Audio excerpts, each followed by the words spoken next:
back, we're live. I'm Jay Fidell. This is the ThinkTech series. We're talking about life in the law today with Edmund Burke, who is a retired attorney in Honolulu, and before he retired, he practiced for 50 years. 50 years, okay? And gee whiz, we're talking about Guantanamo because Ed is more than just a retired attorney. I mean, he had recent experience, relatively speaking, in Guantanamo, represented a client there. And we talked to Ed Burke. Gee, I think we talked on the radio one time. We you did, and me. yes. And then With your brother. Yes, and my brother came out. My brother and his wife, Linda Greenhouse, actually teach a course in Guantanamo at Yale Law School. And Ed and my brother, and who was it? Was it Avi Soifer, I think, all together did a video show on that subject. And then most recently, we were in the Living Legends of the Law, which is the Bar Association series for the 3D lawyers. That is, the lawyers with less than 4 digits to their bar number.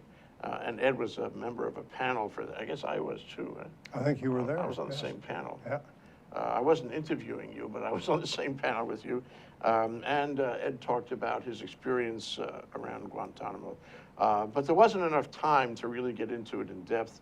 And I think it's appropriate that we get into it in a little more depth today, because this is really too important. And there are so many lessons here, not only for lawyers, but for the country and for the law, I guess.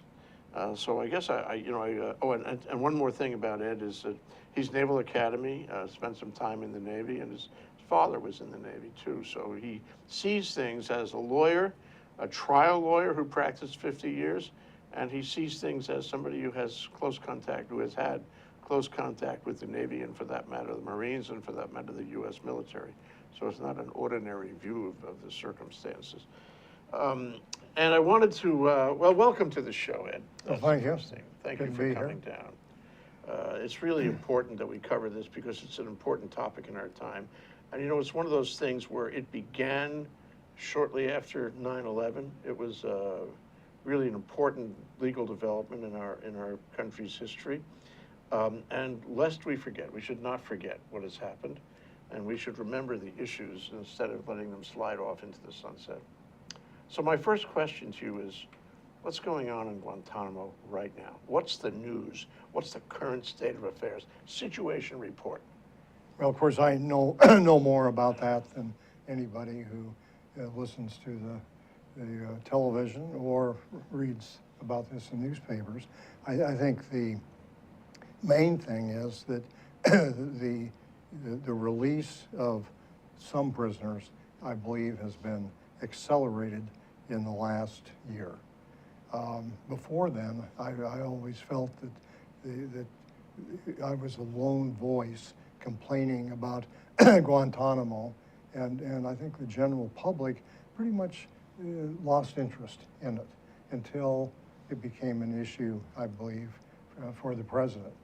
And I'd just like to read you something from his State of the Union, which is pretty current, in which he said, "As Americans, we have a profound commitment to justice. So it makes no sense to spend $3 million per prisoner, that's per year, to keep open a prison that the world condemns and the terrorists use to recruit." And he goes on to say, "Since I have been president, we've worked responsibly to cut the population of Gitmo in half. Now it is time to finish the job, and I will not relent in my determination to shut it down.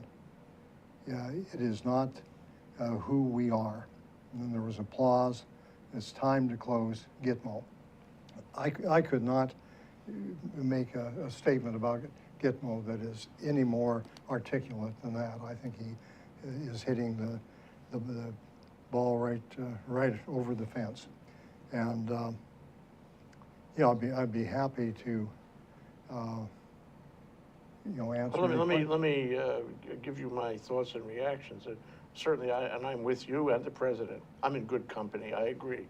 However, I remember him talking about this as a campaign, a platform point back 6 years ago in his first election. And he said he was going to close it down. And here we are all this time later, and it isn't closed down yet. So what's so hard about closing it? Can't the president close this down right now, any day? Well, you know, I'm certainly not an expert Your thoughts, in you know, president's powers, which this seems to be. You know, the prison basically opened for business, and the first of many prisoners started out with the year 2002. So as you can, and practically everybody who was in the initial wave arrived in Guantanamo at some time during the year 2002. So as you can see, you know, that's coming on 14 years for some of these folks. They're apparently throughout this time there were a total of 700 and some prisoners sent to Guantanamo.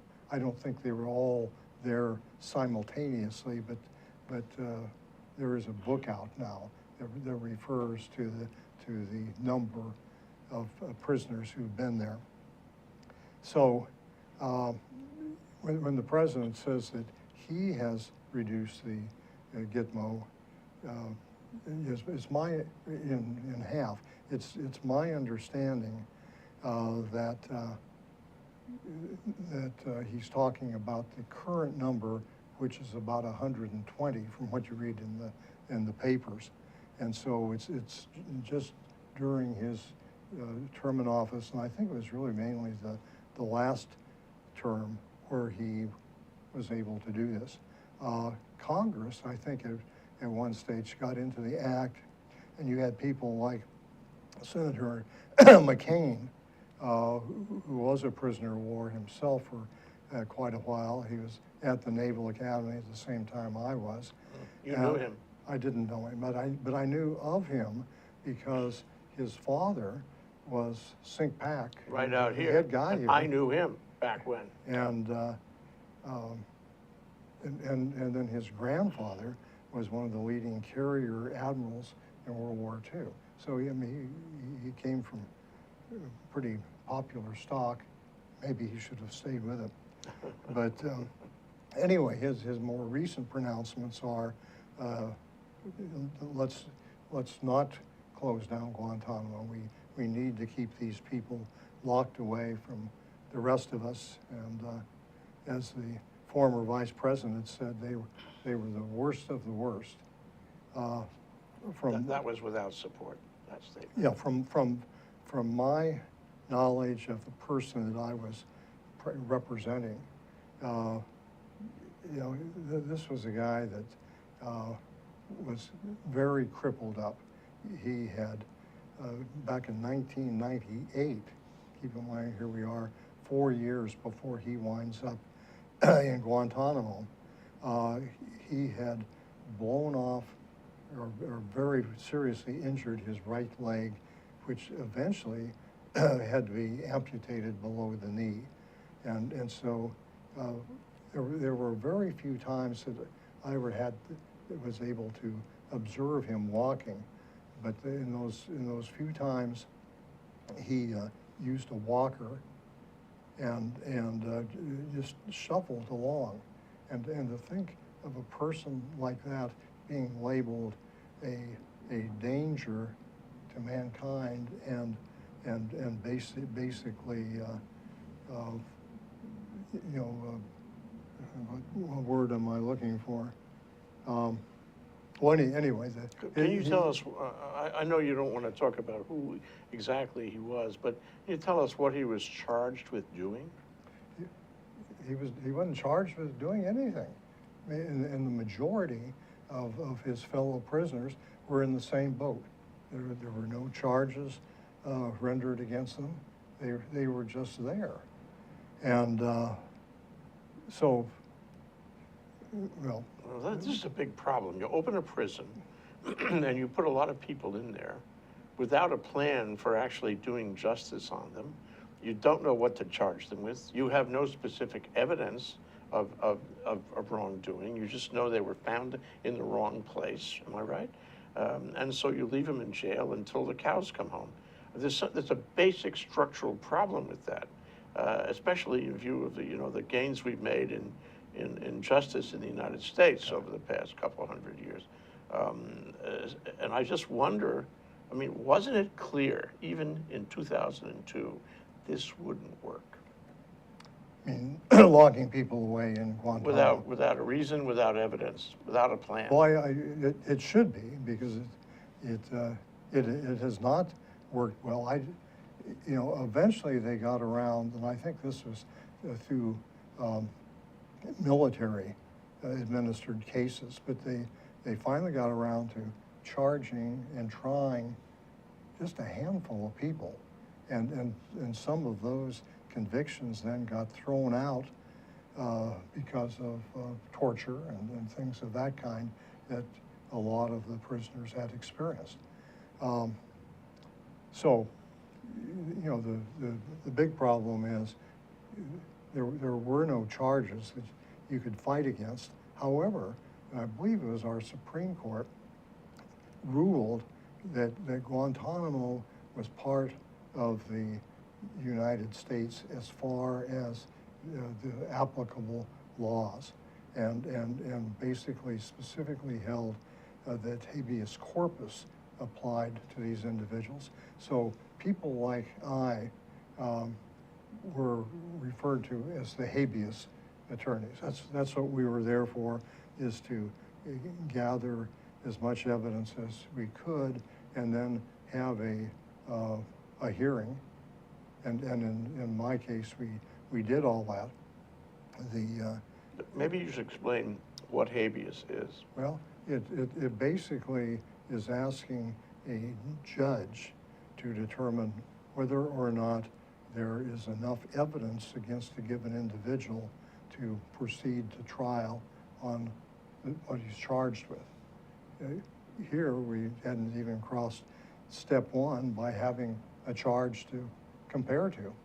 But anyway, most of the Guantanamo prisoners who were there during the 5 years that I was involved in doing this most of them did have a habeas hearing, and the majority of them had their habeas rejected. So let's talk about that for a minute. So habeas is, do you have the body? I mean, that's the translation from the Latin. Bring the body. Bring the body, and then justify why you're holding this person. And if you don't have good legal reason to hold this person, then you must release him. Okay, so it seems to me if you have no charges and no evidence, there's no reason to hold him. And it seems to me that a federal district judge, I guess these were federal district judges that you made the application to. Yes. Seeing that in front of him am I right? We would have no choice but to grant the habeas, because there's no good reason, no legal reason to hold this person.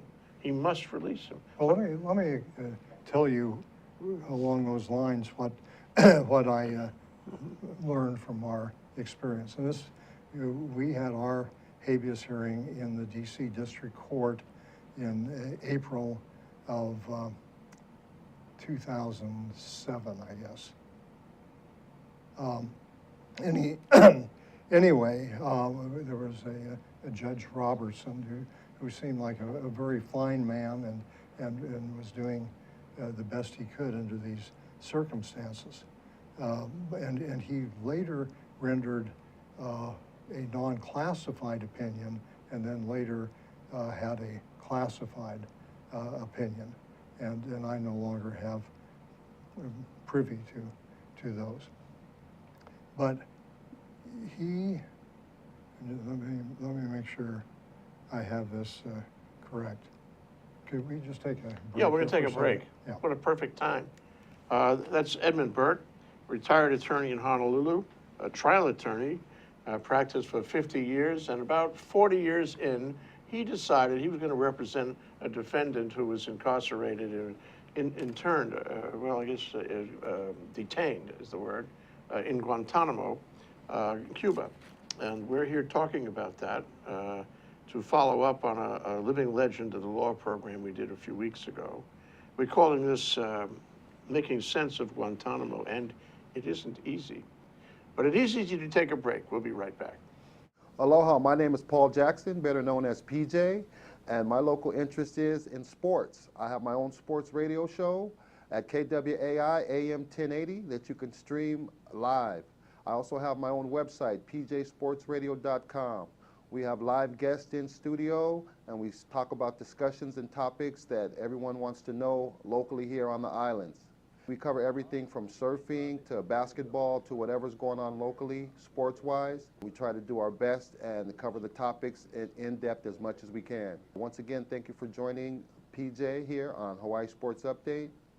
Mahalo. Welcome back to ThinkTech. We're here with Edmund Burke, a retired trial attorney, and we're talking today about Guantanamo because he represented a detainee in Guantanamo. We're calling this Making Sense of Guantanamo here on Life in the Law. Ed, you were talking about what happened in front of Judge Robertson in Washington, the D.C. Circuit, I think. Well, D.C. District. District. D.C. District. But later on, the circuit court for Okay, DC well, gets involved in some of So these. tell us about what he decided. What was his decision and rationale? Well, he basically came to the conclusion. Let me say this first of all, that at this hearing it was quite unique because the person who was petitioning was not present for the hearing.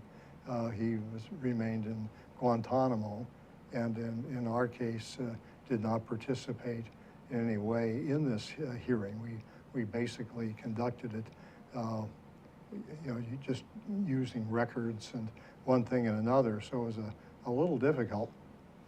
But at the end of evidence, in rendering a non-confidential opinion, he basically concluded that our client had not committed any hostile actions against the United States. And that is sort of the basis for being judged an enemy combatant.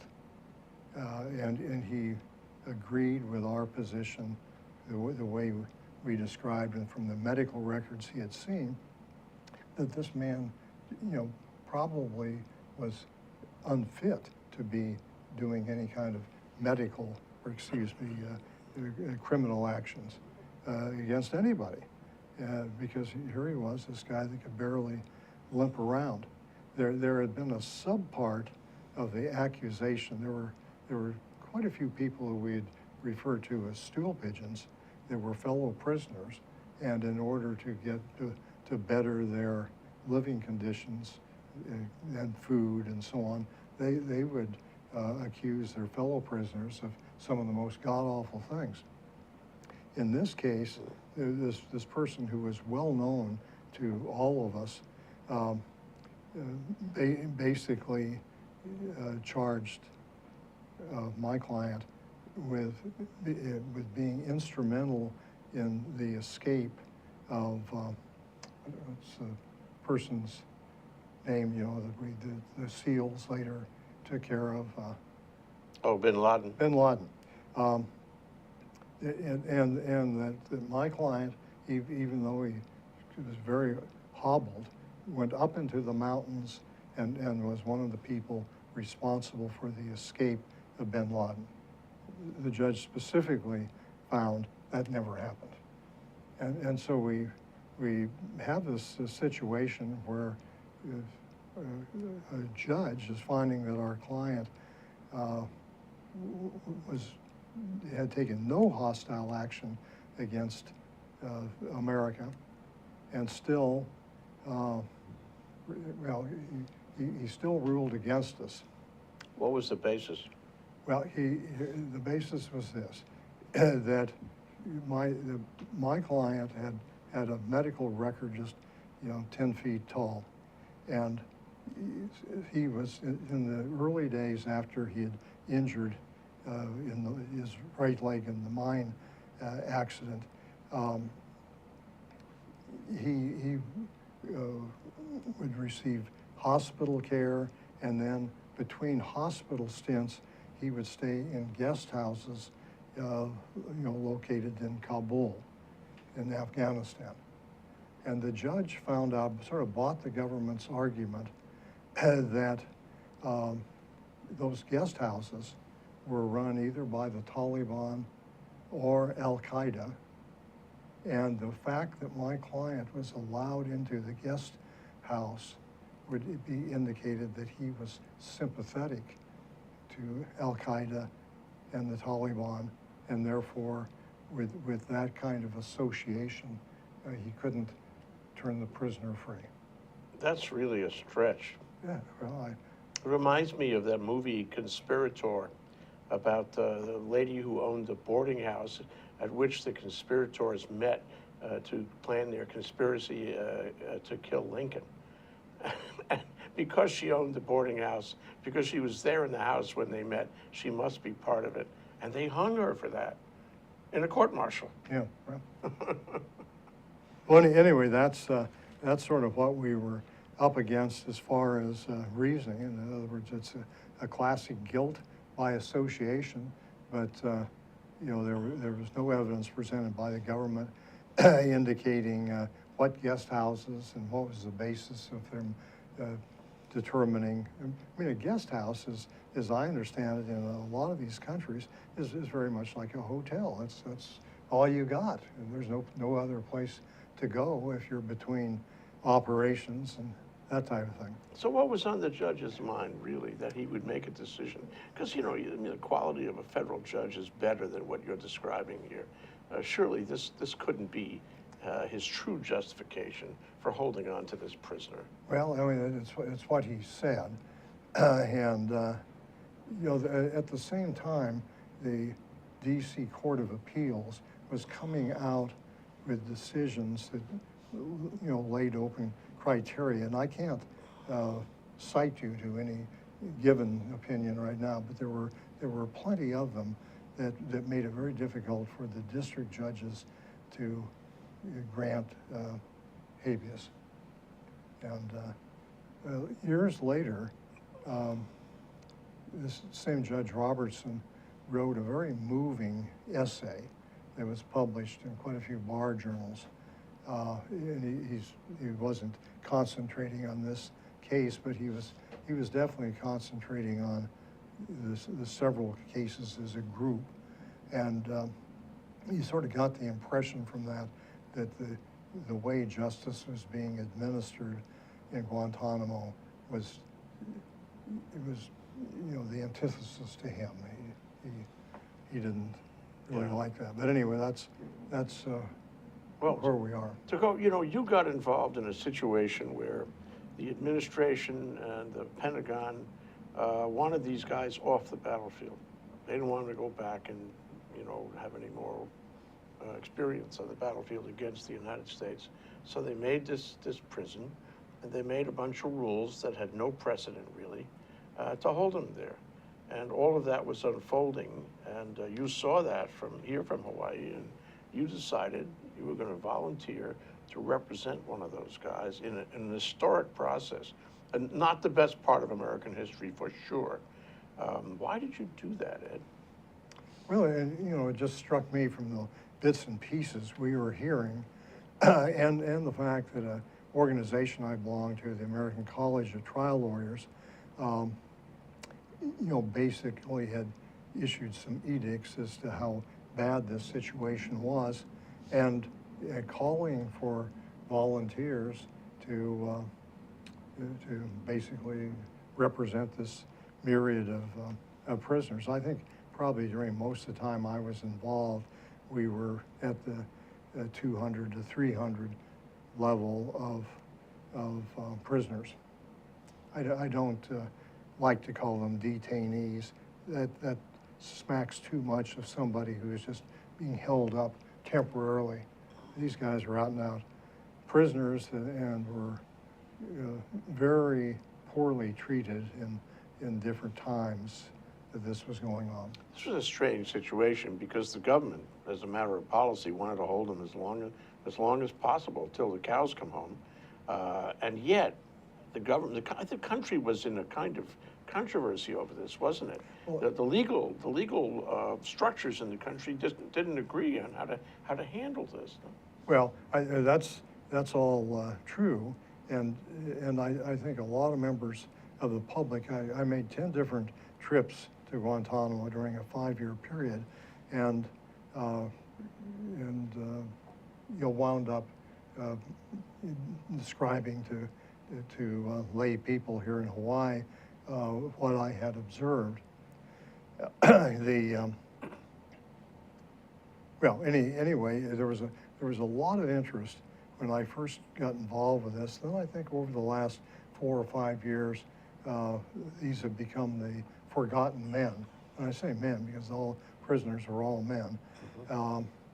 And it wasn't until fairly recent times when the president started to articulate his feelings about this again that the people seem to be more interested in what we've done. And I think he's absolutely correct that this is one of the great recruiting tools for the real bona fide terrorists is to spread the news of Guantanamo and what has happened to these folks. Now, you weren't alone. There were a lot of guys that responded to the call, so to speak, and represented individual defendant or detainees or criminal defendants, I guess what did you want to call them? Prisoners. Yeah, prisoners. Down there. And so you were in a whole community of lawyers who shared strategies, who shared information, I'm sure. What was that like? You went there 10 times. You had to stay over. It was not like a fancy hotel, or maybe it was. Well, as we were discussing earlier, it was. It was a pretty fancy area that they put us into, and we were in what was the leeward side of Guantanamo. Guantanamo, by the way, is a beautiful, beautiful harbor. It's got mountains all around it. It would make a fabulous resort. But I knew a Marine who was stationed there in the 50s, and he said it was the best duty station he ever had. This is long before the prison. And they would go into Havana and have a wonderful time. It was an ideal duty station.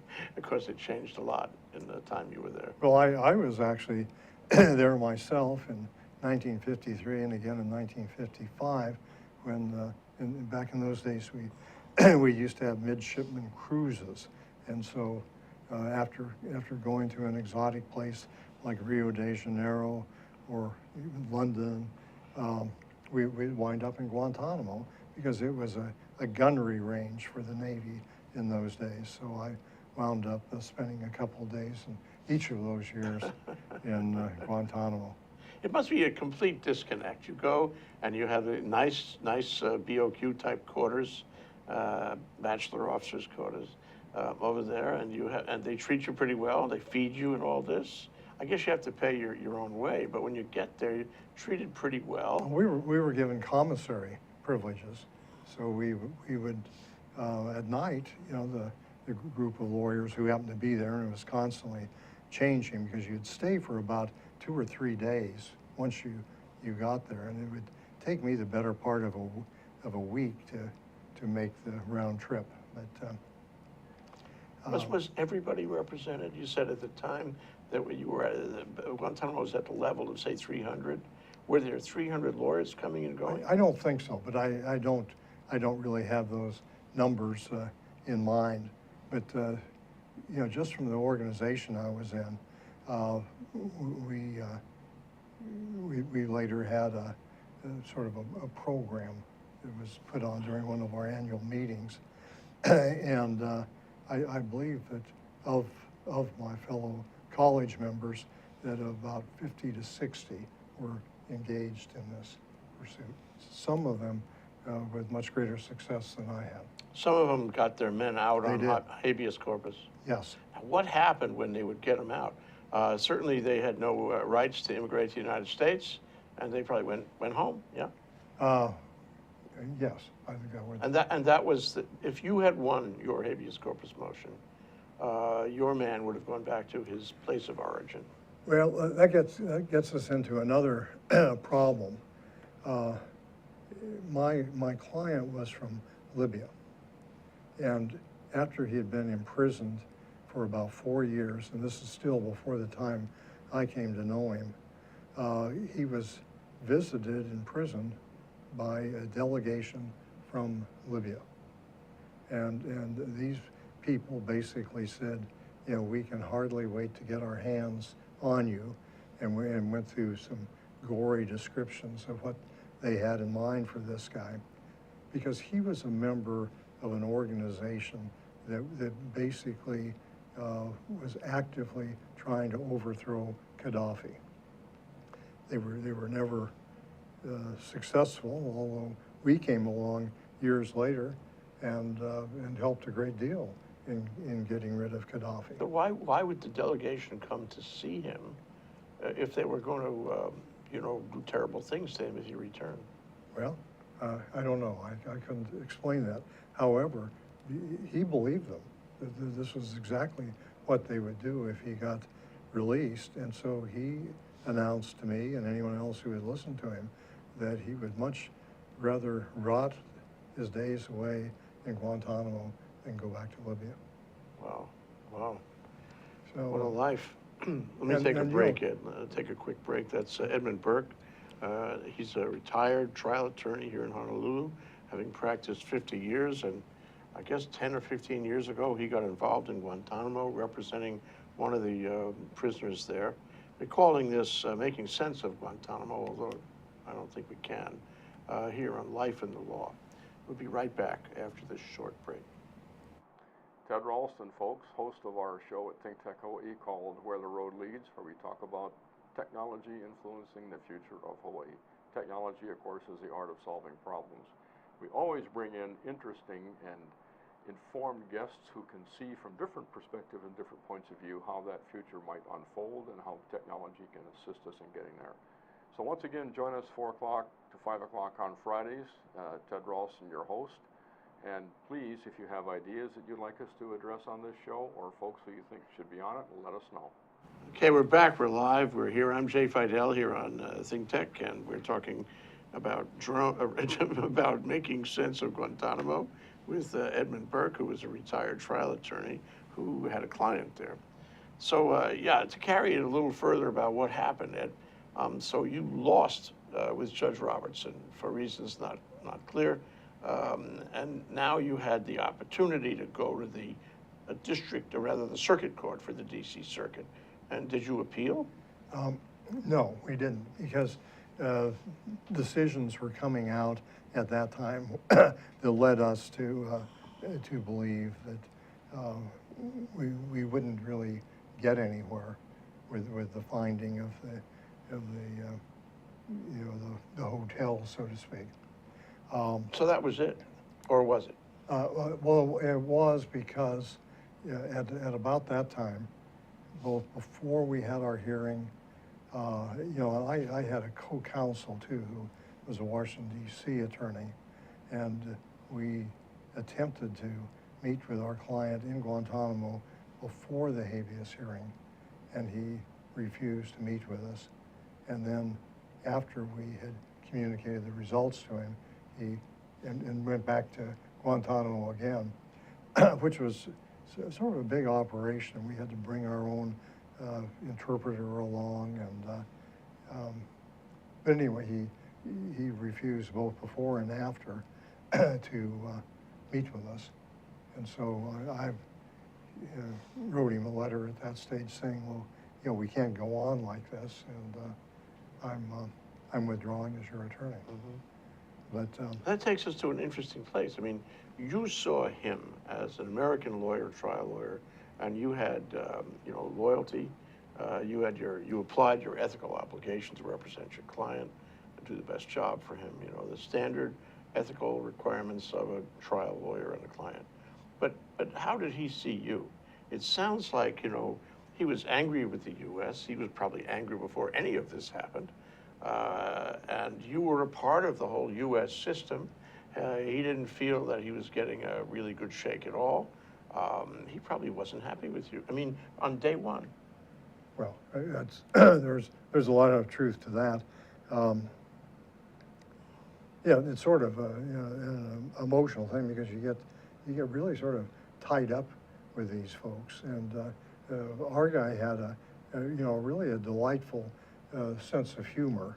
There was one time very early on in our visits and you have to sort of picture the venue for a meeting. It was a sort of a separate cell out by itself that he would have a bunk and head facilities and all of that. But on this and then for lunch, we could bring him food, but we couldn't stay and dine with him. So we'd come back from our lunch, and he said, "I want to show you something." He's saying all this and With an interpreter. through our interpreter, and so he has a prosthesis. So he reaches down and he disconnects his prosthesis, and then we find that it's his prosthesis that has been sort of bolted, chained to the floor, and he says, let's go out and have a beer. But Well, that's affectionate, isn't it? I mean, we had periods of time where we got along quite well, and it wasn't before he was imprisoned that he had a bad attitude towards the United States. He basically indicated to us that the United States really didn't enter into his thinking. They were out to get Gaddafi, and that's what he was dedicating his whole life to, and undergoing military training in Afghanistan to facilitate doing that. But once he became a prisoner, we did bad things to him, and nothing that struck me as bad as waterboarding, but getting very close to it. And yes, he had a lot of anger towards Americans at that stage. We're getting toward the end of our discussion. I just wanted to carry it forward into this notion. So, see if you agree with me. I mean, my view of Guantanamo is that it was an experiment gone bad. It was badly conceived at the outset to be a prison that way. It was badly executed in terms of the law that was generated by the White House, and I suppose by Congress too, how to handle these prisoners. And it never was likely to work, and it didn't work, and it was make-believe it still is make-believe. And I can see that President Obama wants to close it down by attrition. If we can get rid of all the prisoners there, then there'll be no reason to keep it anymore. But here's the question I would put to you, based on your experience in this case, and I'm sure you thought about it a lot on every level. What do we do the next time this happens? That experiment failed. What do we do? Do we bring these prisons, do we make a prison somewhere else far away, off American soil, beyond the reach of, say, the federal district court jurisdiction somehow? Do we make a big pit somewhere? I mean, really, there's all kinds of ethical and moral questions involved here that go to the very core of American sense of justice, and diplomacy, for that matter. What are we going to do next time? Well, there's quite a body of law that I'm certainly not an expert in, but your brother probably is, on the treatment of prisoners of war. And I think that that's what we ought to get back to, is the way from day one that we have treated prisoners of war. And a big part of that is that when the war is over, you send them home. But if you have a war of terrorism, arguably the war is never over. Well, that could be, although it seems to me within the last couple of months, there was an announcement that the combat role of Americans in Afghanistan is over. It's done. Pow. So that's pretty good. That's a pretty interesting way of looking at it. So if there's no combat role there, then somebody, arguably a combatant on the field there, even 14 years ago, is no longer part of that war because there is no war. So you have to let them go. But that didn't happen, though. Well, I mean, this is all very recent. Well, you could make that argument. The president could make that argument. Well, Because it's over. All right, enough already. Yeah, well, I hope he does, because he should be in a powerful enough position as the commander-in-chief to What did we reasonably- learn about having these detainee prisoners in this kind of indefinite holding arrangement? What do we learn about, you know, the experiment? Granted that it failed and all, but what do we learn about the way this was all handled that we could use as lessons going forward? Because it seems like a mockery of justice, and you know, you saw it from the inside. You must have very specific feelings about it with your long-term trial practice. Well, again, I look back to the law of prisoners of war, and I think that has served us well, and even our enemies well. And there were a lot of things that the Japanese did to American prisoners that were equally as bad, if not worse, than Guantanamo. But you know, I think we've all learned from that, and it should be applied again if we get ourselves into this situation. But I certainly don't have the feeling from the you know, talking to my fellow defense attorneys and also my own client that these were the worst of the worst. I think back in 2002, when, if you'll recall, we sort of took a little brush to Afghanistan and put our main forces down in Iraq. We sort of forgot about Afghanistan. Arguably, that was a big mistake because then we lost ground in Well, Afghanistan. I don't think anyone would disagree with that today about attacking Iraq. But, Yeah. Well, I do think it's going to happen again, and then the question is, do we need a new body of law, or can we, apply the old prisoner of war law and make it happen, make it safe on the battlefield? I mean, we're in a fluid situation here in the 21st century, and I think probably, I see if you agree with me, that what happened, the system you were part of, the system was created around Guantanamo, should be thrown out. It didn't work. It was not well conceived or executed. It should not be relied on again. And so the question is, what tweaks do we need to make to the law of prisoners of war going forward? well, you know, if you're just going to keep somebody for a prolonged time, and certainly 14 years is a long time, Yeah. and that's how long most of them have been there now. Well, I sort of lost my train of thought here. Oh. Anyway, Would you make any tweaks? Would you change anything? I mean, for example, people were saying, and they still are, that the district courts ought to be involved, not military tribunals. So there isn't enough precedent, at least in this situation, to have court-martial type, field court-martial justice. Although in the POW situation, I think that is allowed. So the question is, what is the role of the district court and of the indigenous court system in the United States going forward?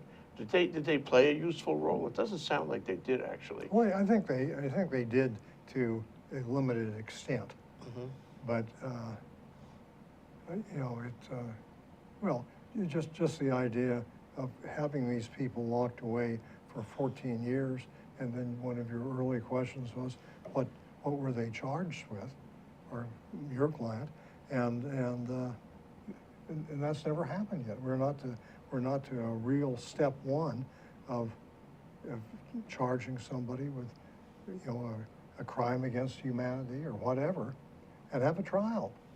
I mean, that's what our system of justice is all about. Yeah. And so I think we have plenty of groundwork and structure to allow proper treatment of these prisoners, and that we should get on with it, doing just that. I submit to you, Ed, that what you saw, what you learned, the issues that were swirling around in this whole 14-year process are only a preliminary to what will follow, because look what happened in Paris. Look what's happening in Europe right now. I mean, this terrorism is at a level. It was street terrorism, personal terrorism, in the market, in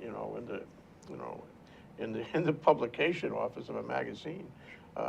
So it's beyond where it ever was, and we're going to have people we have to deal with, and it is a kind of war. And what do you do with them? And do the regular rules apply? We have to write new ones. I mean, this is going to test our system, and probably the European system as well. Well, I think so, but I would bet you dollars to donuts that when the Paris people are apprehended, and it seemed to me that they were either all dead or in custody, except for some woman they were That's right. looking for. But I think that the French, who have a very good system of justice, will put them on trial, and that's the way it should be. Yeah, that's the way it should be. So you have to hold on to what you have proven is your system of justice as much as you can, and not make the mistake of creating a whole brand new animal for each wartime experience. Yeah, well, this is proof that doesn't work. Yeah. Thank you, Ed Burke. Well, thank you for Great inviting me. for coming down. Really appreciate it. I feel like we haven't completely, exhausted the discussion. Maybe we have to come back and do some more. Well, let's wait and see what happens here in the next few months, because I'm looking for good things from the president. Yes, same. I agree. That's Edmund Burke, retired trial attorney here in Honolulu with a long career, which includes a very interesting time where he represented one of the prisoners in Guantanamo. We've called this Making Sense of Guantanamo. I'm not sure that we have, but it's an interesting question with a guy who's been involved here in Life and the Law, part of the ThinkTech series. I'm Jay Fidell. We'll see you soon.